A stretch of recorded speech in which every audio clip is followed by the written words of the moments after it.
హైదరాబాద్ లో cinema piracy ముఠా గుట్టు రట్టయింది. 5గురు ముఠా సభ్యులను హైదరాబాద్ పోలీసులు అరెస్ట్ చేశారు. నిందితుల నుంచి పెద్ద ఎత్తున కంప్యూటర్లు, హార్డ్ డిస్కులు స్వాధీనం చేసుకున్నారు. తెలుగు సహా ఇతర భాషల సినిమాలను పైరసీ చేసినట్టు పోలీసులు గుర్తించారు.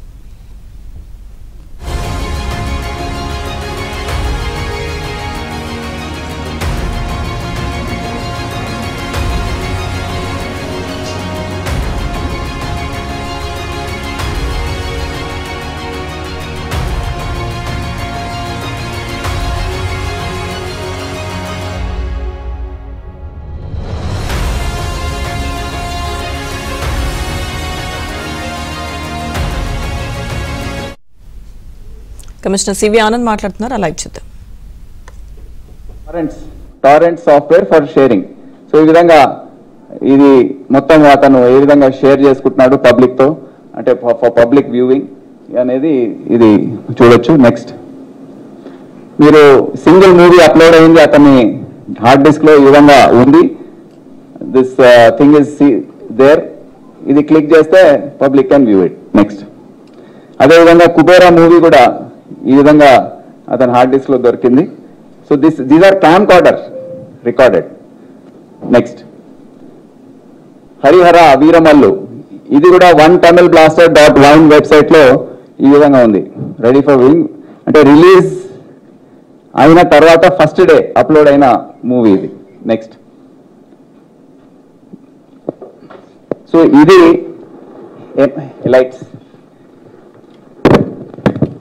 MA1 సంబంధించిన వివరాలు ఇవి.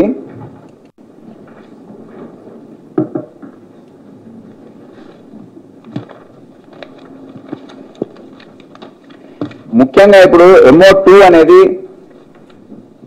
అది చాలా డేంజరస్ అనుకోండి, ఎవరికి తెలియని విషయము. ఇప్పటి వరకు చాలా ఎఫెక్ట్ అయ్యేది అదేంటంటే సర్వర్స్ ఏవైతే ఉన్నాయో, ఇప్పుడు ముఖ్యంగా ఇక్కడ తెలుగు ఫిల్మ్ ఇండస్ట్రీ వారు వాళ్ళ మూవీస్ అన్ని కూడా 2 సంస్థల దగ్గర ఏవైతే ఉన్నాయో వాళ్ళ దగ్గర వాళ్ళు మొత్తం ప్రొడ్యూస్ అయిన తర్వాత ఫైనల్ మూవీ ఏదైతే కాపీ ఉంటుందో వాళ్ళ దగ్గర అదే వాళ్ళ పేరు UFO అండ్ క్యూబ్, ఈ 2 ఉన్నాయి వాళ్ళ దగ్గర. అంటే వాళ్ళు కూడా సేఫ్ అనుకున్నారు, కానీ వీళ్ళు ఏ లెవెల్లో ఆపరేట్ చేస్తున్నారంటే వాళ్ళకి తెలియకుండానే మూవీ అక్కడి నుండి హ్యాక్ చేసేసి వాళ్ళు మూవీ పైరసీ చేస్తున్నారు.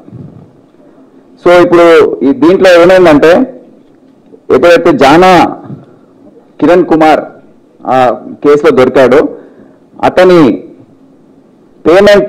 క్రిప్టో పేమెంట్ ఏదైతే జరిగిందో దాని అనాలిసిస్ చేస్తే మాకు బైబిట్ వాలెట్ ద్వారా అతని పేమెంట్ అయిందని తెలిసింది.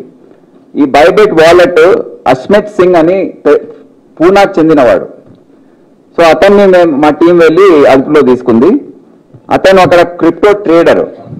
ఆయన ఏం చేస్తాడంటే ఈ క్రిప్టో కరెన్సీని US డాలర్స్ లోకి కన్వర్ట్ చేసే ట్రేడర్ ఇతను.